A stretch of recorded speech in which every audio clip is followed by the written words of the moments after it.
j'espère que vous allez bien en ce début septembre. Moi ça va, à part un mal de dos qui a décidé de pas me lâcher.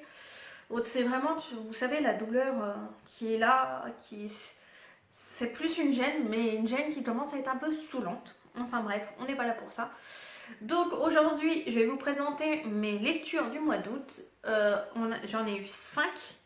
Et en fait 5, 8 en fait, parce que le premier c'est 4 filles et un jean, l'intégrale.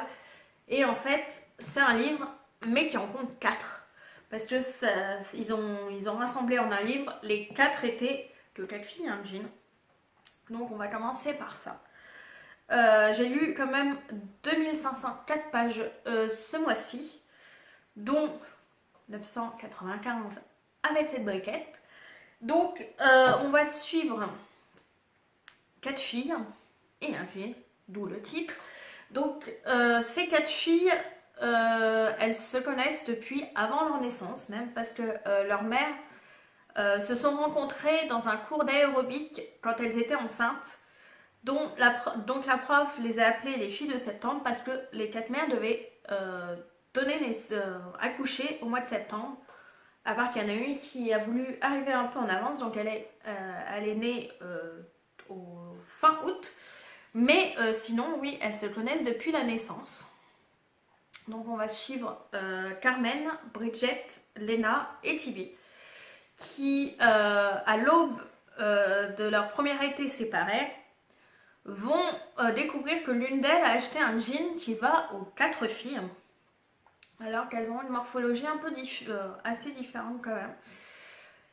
Et ce jean va être leur lien pour cet été où elles sont séparées. Donc elles vont s'envoyer tous les 15 jours, je crois, le jean et vivre des aventures avec ce jean comme si elles étaient toutes les 4. Et donc on va les suivre comme ça sur 4 étés. Et franchement, c'est le livre que j'ai lu, relu et relu pendant mon adolescence. C'est un peu mon livre de l'adolescence. Et comme je l'ai racheté sur Momox, j'avais envie de le relire pendant l'été, ce qui n'est pas assez logique pour le coup. Et même là, à 31 ans, ça a été vraiment un plaisir de les retrouver. Où vraiment elles ont chacune un tempérament différent, donc on peut s'identifier à une ou plusieurs filles. Parce que d'un côté, on a Carmen, qui est une fille de parents divorcés, où elle a été élevée par sa mère toute seule. Elle est portoricaine de sa mère, son père est blanc. Donc on va découvrir ce qui ça va engendrer aussi de ne pas avoir des parents de la même origine. On a aussi Bridget qui, elle, a eu sa mère quand elle était toute petite qui s'est suicidée. Et donc qui vit plus chez ses amis que dans sa propre maison ou avec son père et son jumeau. Parce que finalement, chacun vit dans son monde où ils sont tous les deux très tranquilles et elle est pleine d'énergie, donc ça colle pas du tout avec sa personnalité. Elle est une pro du foot aussi. Après, on a Lena qui est d'une famille traditionnelle grecque et donc il y a quand même cette opposition entre la culture grecque et la culture américaine. Avec sa petite sœur où j'ai complètement zappé son nom. J'arrive pas à me rappeler. Enfin bref, on s'en fiche. Et donc on a aussi Tibi qui, elle, est la première fille de 3 enfants, à part qu'entre elle et ses petits frères et sœurs, il y a au moins 12 ans d'écart. Lena, elle par contre, contrairement à Bridget qui est très sportive, qui adore le foot, Lena, elle, c'est la peinture et le dessin. Et donc Tibi n'arrive pas à se faire à être grande sœur parce qu'il y a tellement de différences et ses parents ont tellement changé entre la période où elle a été petite et la période de là maintenant où avec ses petits frères et sœurs, ils ont totalement changé de tempérament, qu'elle a du mal avec ses parents, ses petits frères et sœurs. Et donc elle reste dans ce monde un peu désabusé et très portée sur le cinéma, de créer des films et tout. Donc franchement, c'est vraiment une saga que je vous conseille. Après, ça peut être pour vos ados. Vous qui êtes ado, ou même là, si vous aimez ce genre de lecture, franchement, c'est une saga que je vous conseille. Et il y a aussi celui-là que je n'ai pas relu, c'est 4 filles et un jean pour toujours. Et donc ça se passe 10 ans, je crois, plus tard. Je ne l'ai pas lu, mais franchement, je vous le conseille aussi. Ensuite, en le reposant délicatement, j'ai lu le tome 1 et 2, j'ai fait une pause pour lire ce livre. Et après, j'ai lu le tome 4, 3 et 4 de 4 filles et un jean. Et donc, pour faire cette coupure, j'ai lu L'apprenti épouvanteur. C'est le tome 1 où on va suivre Tom Ward, qui est le 7e fils d'un 7e fils et qui perçoit les ombres de personnes qui ont vécu sur la Terre, qui ne sont plus vivantes. Et donc, à ses 13 ans, il va être confié à l'épouvanteur du coin pour suivre un apprentissage, parce que c'est toujours les 7e fils d'un 7e fils qui deviennent épouvanteurs. Et en plus, au bout de 7, faut bien le caser quelque part dans... Parce que le premier récolte la ferme des parents, après il faut caser les autres enfants, et donc le 7e fils d'un 7e fils va être épouvanteur, et donc va lutter contre les sorcières et les démons, tous les êtres maléfiques. Et donc on va suivre Tom dans le tout début de son apprentissage avec l'épouvanteur. Je suis passée un tout petit peu à côté, c'est grâce à Margot Liseuse, parce que c'est un peu une saga doudou chouchou pour elle. Et donc j'avais profité du challenge au fil des saisons et des pages pour le caser. Et je pense que je n'aurais pas dû le mettre entre les tomes de 4 filles et un jean, parce que franchement, pour moi là, c'est ma saga ma saga chouchou doudou de l'adolescence, donc il y a un lien particulier. Et donc c'est vrai que j'ai dû passer un tout petit peu à côté de cette saga, mais je vais essayer de me rattraper quand même avec le reste de la saga, au moins avec le tome 2, puis après je verrai selon. Ensuite, une nouvelle relecture, et là c'est la relecture de Kéla Marshall du tome 1 pour pouvoir enchaîner sur le tome 2 qui est sorti au mois de juin. Et alors c'est le tome 1, je m'en souvenais quand même sur les très très grandes lignes. Je me souvenais de choses, mais pas en détail. Donc je m'étais dit, avant de lire et d'être perdue en lisant le tome 2, je me suis refait le tome 3. Bah oui, logique. Pour lire le tome 2, il faut se refaire le tome 3. Non, je me suis refait le tome 1. Et franchement, ça a été un plaisir de relire ce tome. Ça m'a autant plu que l'année dernière quand je l'avais lu pour la première fois. Et donc on va suivre Kéla Marshall, qui est une morphe. Donc qui dit morphe, c'est... on a la forme humaine, mais on a aussi une forme animale. Et le problème de Kéla Marshall, c'est que pour l'instant, sa forme animale n'est toujours pas apparue. Et donc elle est le vilain petit canard, la risée de sa meute, de la meute de son grand-père. Parce que c'est un déchet, quoi, parce que elle n'a pas de forme animale. Donc elle n'a rien à foutre dans la meute si elle n'a pas de forme d'animal. Donc en plus elle se fait martyriser par les jeunes de son âge qui eux ont une forme animale. Et donc on arrive à un jour où elle vient de se refaire massacrer par les jeunes du village, de la meute. Et donc elle se fait soigner par sa tante.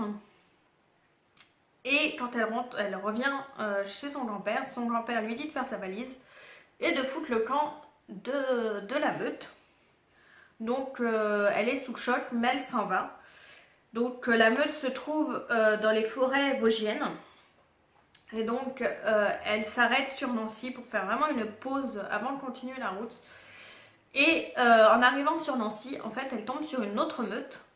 Et cette meute-là, les Alphas connaissaient sa mère qui est morte, qui a été assassinée quand elle était toute petite. Et donc finalement, elle va rester avec cette meute pour en apprendre plus sur sa mère. À part que le problème, c'est que c'est sa meute d'origine, c'est une meute traditionnaliste où ils veulent conserver le sang pur de la meute. Et là, elle arrive dans une meute où le grand lieutenant des alphas, c'est un renard. Alors que c'est une meute de loups. Le plus grand lieutenant de l'armée de cette meute est un renard. Donc elle a du mal un peu avec ça. Et donc elle ne sait pas à qui se fier, si c'est au fils de l'alpha, qui est beau mais très arrogant, si elle doit avoir confiance au renard, ou à Jérémia, qui lui est un humain, un beau ténébreux humain. Donc elle ne sait pas à qui faire confiance, et donc on va suivre Kayla Marshall dans toute cette aventure. Et franchement, ça a été un pur plaisir de relire ce livre et de justement enchaîner sur le tome 2 et enfin savoir la suite de Kayla. C'est qu'est-ce qui lui est arrivé après la fin du tome 1. Et en plus, ce qui est bien, c'est que le tome 2, c'est vraiment la suite du tome 1. Et en plus, ce que j'adore, c'est que l'auteur Estelle Wallner est une auteure française et en plus très proche de ses lecteurs. Donc tu lui poses une question, moi je sais que je mets en général une photo du livre que je commence. Et à chaque fois, elle a mis un petit commentaire sur ma photo quand elle a vu que je lisais ses livres. Donc franchement, c'est un truc qui me touche vraiment. Où c'est ce genre d'auteur très accessible. Franchement, j'adore. C'est un peu comme Agnès le dit. C'est des auteurs que je prends plaisir à continuer à suivre dans leurs écrits. Donc franchement, très contente. Et le tome 2 est vraiment une belle continuité du tome 1. C'est une trilogie à la base. Et franchement, c'est pas comme ce genre de saga où le tome 2 en général, c'est un lien entre le tome 1 et le tome 3 et la suite de la saga. Là, pas du tout. Franchement, on apprend toujours plein de choses sur Kayla Marshall. Et franchement, j'ai adoré. C'est une saga que je vous conseille terriblement. Et on va finir par une énorme déception. Donc c'est encore pour le challenge au fil des saisons et des pages pour l'été. Donc là, il m'en reste encore un que là, j'ai commencé à lire. Là, c'était mon avant-dernier. Je voulais pas faire comme pour le printemps où j'en ai pas lu 2. Là, il était hors des questions que je recommence à faire cette connerie-là. Donc, là, c'est mon avant-dernier. Mais ça a été une tannée à lire comme c'est pas possible. Donc, c'est Lee Wood Barclay, Crains le pire. Donc, sur papier, il avait tout pour me plaire. Donc, c'est un thriller. C'est pas ce que je lis le plus. Mais j'aime beaucoup. Et en plus, le résumé me donnait vachement envie. Donc, on suit Tim Black, qui a une fille de 17 ans, Sydney.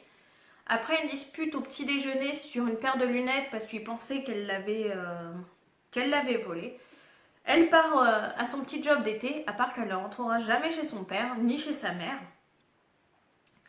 Et donc déjà il va s'en vouloir énormément, c'est à cause de lui qu'elle a disparu et tout.